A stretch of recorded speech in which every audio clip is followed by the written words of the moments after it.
Hello and welcome to APTN National News Weekend. I'm Sav Jonesa.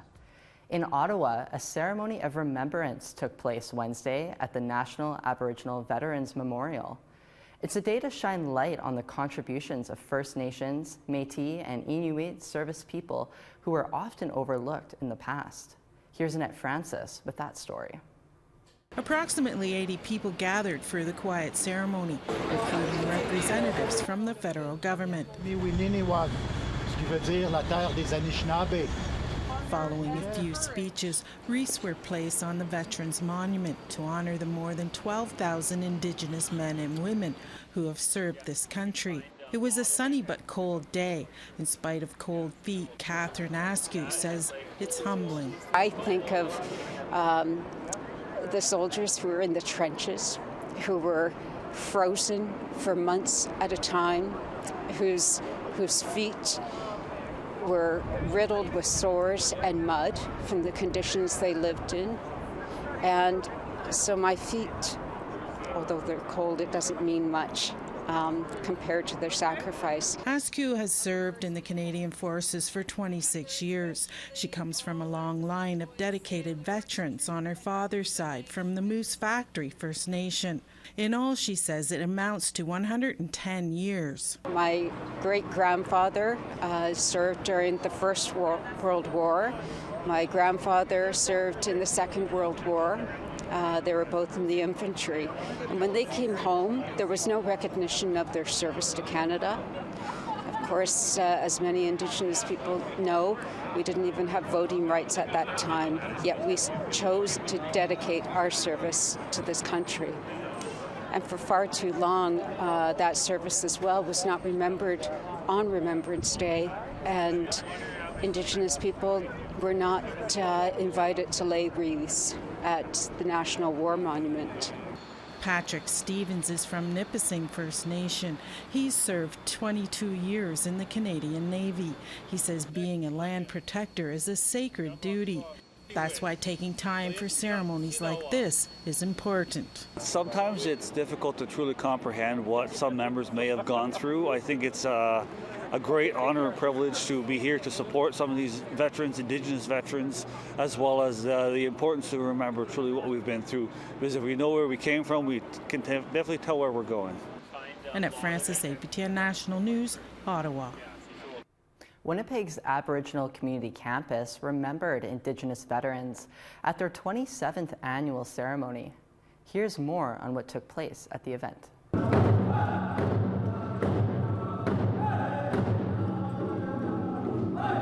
Today is a day for remembering Indigenous veterans, those who fought in wars despite struggles with racism in their home country. At the Niganon Center in Winnipeg, children sang the national anthem in Ojibwe.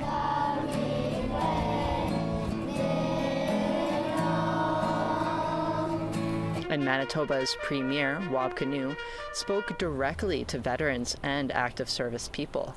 We are deeply indebted to you for the sacrifices that you have made for all of us. Freedom is never free. It was a powerful day for Melvin Swan, an ex-military police officer and residential school survivor. It's been hard. I can't really put into white man's words how to explain that, because it's spiritual, it's powerful, it drives me. In 1994, Swan won compensation and an apology from the Canadian Forces after the Manitoba Human Rights Tribunal found he had endured racism in the force. Every day I still walk in spirit, and as I carry on with that spirit, it protects me, it guides me, and it connects me not only to my past and history, but to see things that others don't see, to understand the truth of our blood, our past, our treaties, our land. William George Mann, co-founder and first president of the Manitoba Aboriginal Veterans Association, was also honored. His son, Wayne Mann Sr., spoke of his father's contributions to Indigenous veterans, leaving the hospital to attend the ceremony. It's an emotional day because I wish my dad would be here, you know. He left a legacy, you know.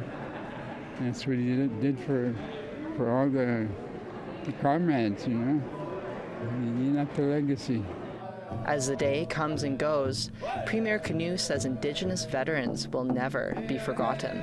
This phrase, "lest we forget," has an Anishinaabe translation. Kego wika onikesita. Kego wika onikesita literally means, let us never forget. And so today, as we pay tribute to those who have served and those who continue to serve, we recommit to you that we will never forget your sacrifice. Sav Jonesa, APTN National News, Winnipeg. In Winnipeg, several other events were held across the city to mark National Indigenous Veterans Day. The city is considered the birthplace of the day. In 1994, some local Indigenous veterans began holding their own ceremony after they were never given any special mention in the mainstream November 11th Remembrance Day ceremonies. Today, the events allow opportunities for veterans to share their experiences while serving in the Canadian military. Shauna Mulligan is a Métis PhD student in Indigenous Studies and an Army reservist who served as a medical assistant from 1995 to 2002. I think it's important to remember Indigenous veterans on a separate day, if only because historically, our people haven't really been acknowledged in their efforts, towards war effort, whether it was people who had signed up from their home communities or to those, women, children, and elders that were left behind who, were supporting in community efforts. A display of thousands of poppies hangs at the Manitoba legislature to honor veterans. This poppy blanket drapes over the main staircase of the Manitoba legislature. It's more than 80 feet long and made of over 8,000 homemade poppies. Over the span of a year, each poppy was made by members of the Handmade Winnipeg Facebook group and put on display in time for National Indigenous Veterans Day. It was first displayed in 2019. And in Vancouver, National Indigenous Veterans Day was held Wednesday to honor those that served this country. APTN's Tina House has this story. Here on this rainy day at Victory Square, it's about remembering those that sacrificed their lives. It's our veterans who have laid the foundation for Canada's military and what it is today, and more importantly, what it can be. Veteran Mike D'Angeli from the Nisga'a Nation served for 10 years doing 4 tours and joined at the age of 17. He said it still affects him to this day. I came home with the same PTSD and colonial effects that we all are raised with, but I added to it with my many tours. I'm very grateful for this time. It's always difficult to remember. Remembering's the hard, especially as we get older. Remembering the things that we've done and remembering why did we do it when we look at how the world is. Sam George is a residential school survivor, and today he's laying the wreath for the Indian Residential School Survivors Society. Well, I was named after my uncle Sammy. I was born in 1944. He was overseas. I actually had 3 uncles. One came back. Samuel, James, Anthony. James and Anthony didn't come back. No, for us it's fantastic. We're looking at if they were still here today, what would you want to say to them? Thank you. We need to give our Thank you for what you did for us. Former MLA Melanie Mark says she is also very grateful for the contributions of Indigenous war veterans. I think it's so important that we honor our elders. I think especially the few that are left, and they're so fragile. And it warms my heart, it breaks my heart, so I feel a lot of emotion. I think about what they've seen in their lifetime, the injustice, but also the justice, that they've lived long enough to start seeing reconciliation in action. And one of those elders being honored today is Alan Alexander Derwin. All elect the breath, all the mothers and the fathers who sent their young ones to war and never came back, and the suffering they have to go through each and every day. And on this day, we remember those that served in the wars, and today we honor you and remember you and thank you for your sacrifice. Tina House, APTN National News, Vancouver. We need to step away for a moment, but when we return, more stories on National Indigenous Veterans Day.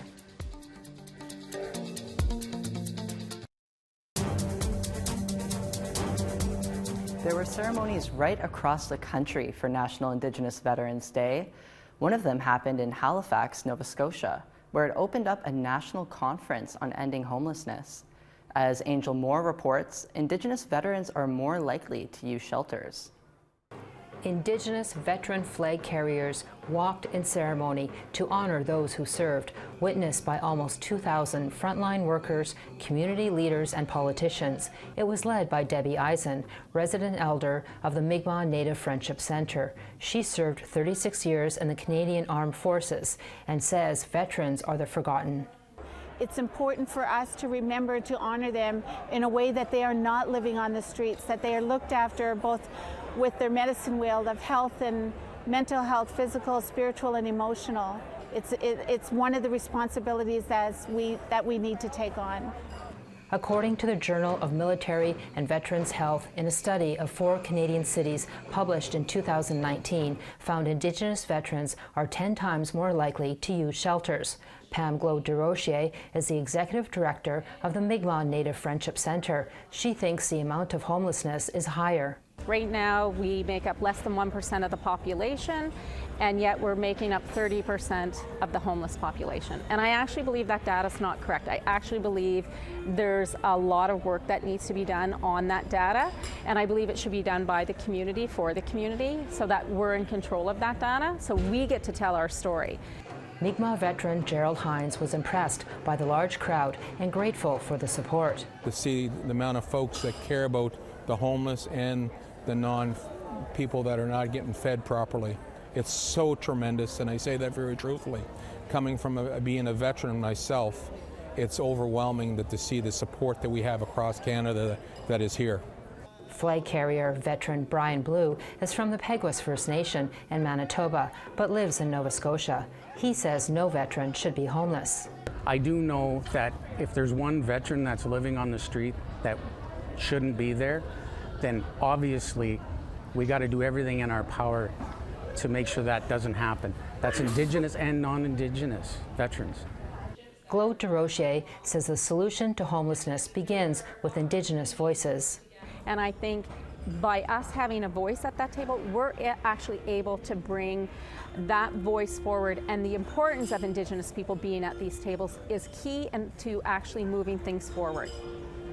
Angel Moore, APTN National News, Jabuktuk, also known as Halifax. About 100 people were on hand Wednesday for National Indigenous Veterans Day at Métis Crossing in Alberta.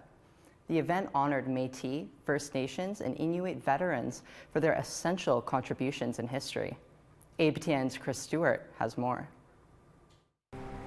It took until 1994 for Indigenous veterans to have a day of their own to honor their many contributions to protecting the country.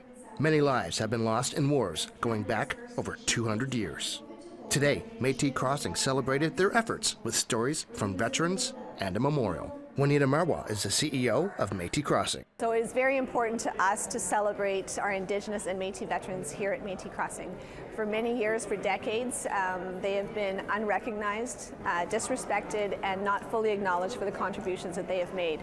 So what we wanted to accomplish today is to bring awareness to the contributions that Métis and all Indigenous veterans have made, and to certainly celebrate those and to share their stories with the world. Bruce Gordon served in the Royal Canadian Air Force in the 1950s as an aircraft technician.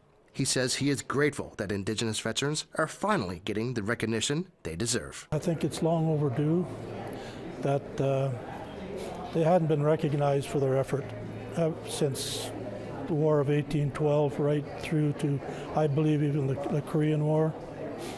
And recognition was not something that was after service in public or whatever. During the battles and in war, they were equal with their European nations and stuff, but discrimination, and they were just not wanted. The ceremony concluded with a walk to the nearby Veterans Monument for a moment of silence and placing of wreaths.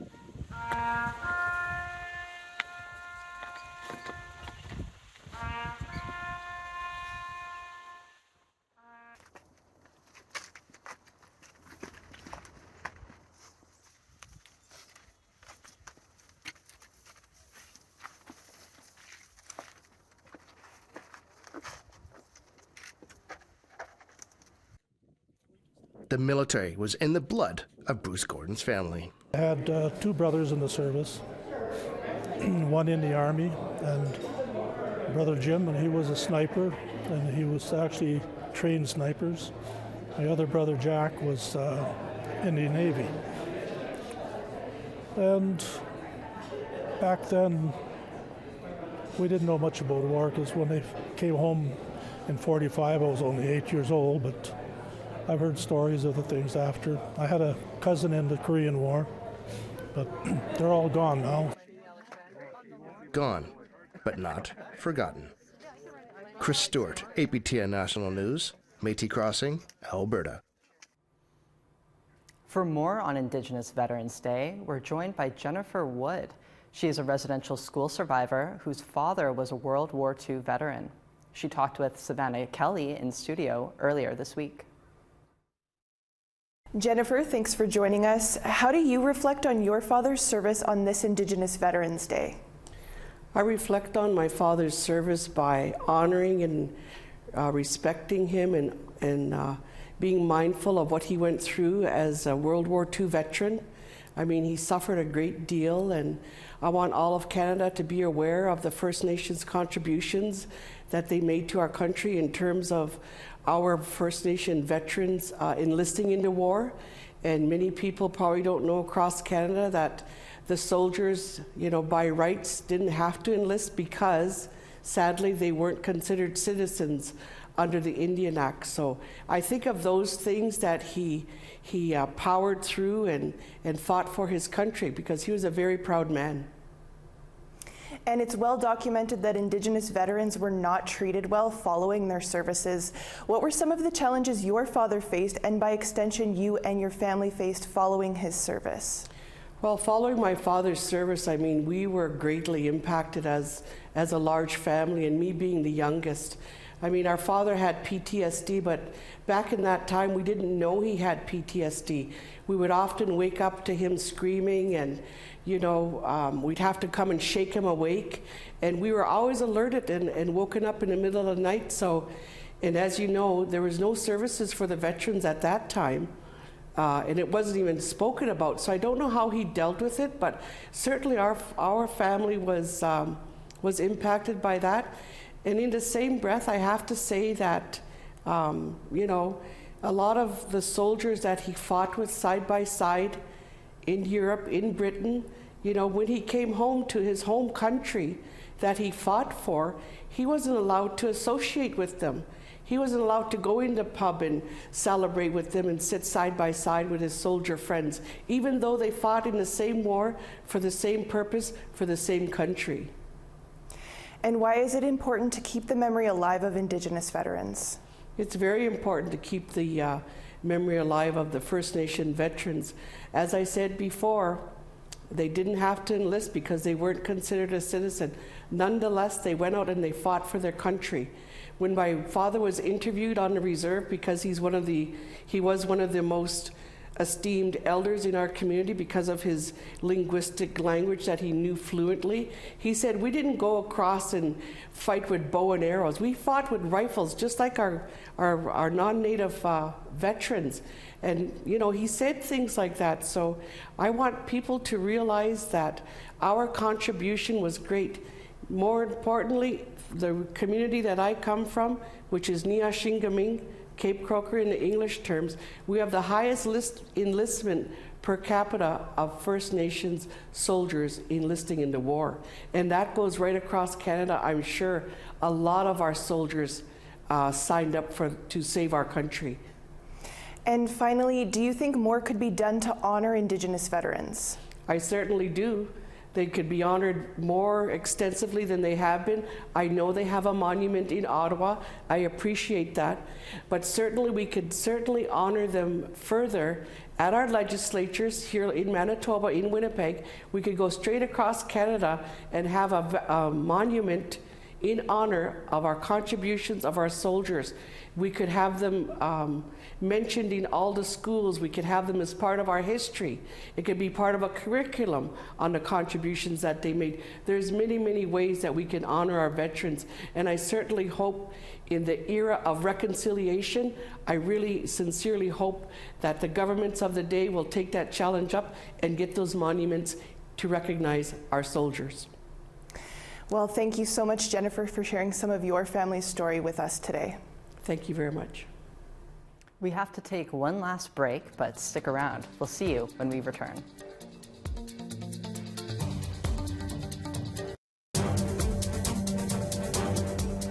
Welcome back. In the near future, climate change is expected to significantly reduce polar bear habitat as soon as 6 years from now. However, polar bears are enjoying a small victory thanks to continued adaptive co-management policies. Trevor Wright reports. In Nunavut, polar bears are becoming a more common sight. Still listed as a vulnerable species, adaptive co-management between governments and municipalities in Nunavut have led to a rise in local polar bear populations since the 1990s, according to the World Wildlife Federation. But one longtime resident of Grise Fjord says things aren't as bad as other reports are saying. That's what they thought from what they read down there, and they believe it, but up here it's different. So they thought polar bears were starving and it's going to affect us. In Resolute Bay, residents were sharing food harvested from whales by local hunters during the summer, with each other and with the bears, or nano-eat. There's a whole bunch and they're all healthy looking, all big, their stomachs are almost touching the ground. Polar bears are usually tolerant when you keep your distance, but don't let that fool you. They're still very dangerous creatures. It really depends on if they're hungry, if they have cubs. Because if they're hungry, they don't tend to get scared easier, so sometimes you have to kill them because they're aggressive because they're hungry. They can go in the community and start being aggressive. As a result, residents are required to burn their garbage at the dump so the bears don't eat it.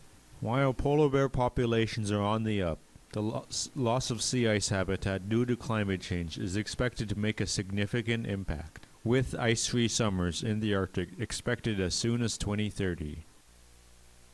Trevor Wright, APTN National News, Resolute Bay. That is all we have for you today on APTN National News. For news anytime, make sure you visit our website at aptnnews.ca. Thank you for joining us tonight, and we will see you again soon.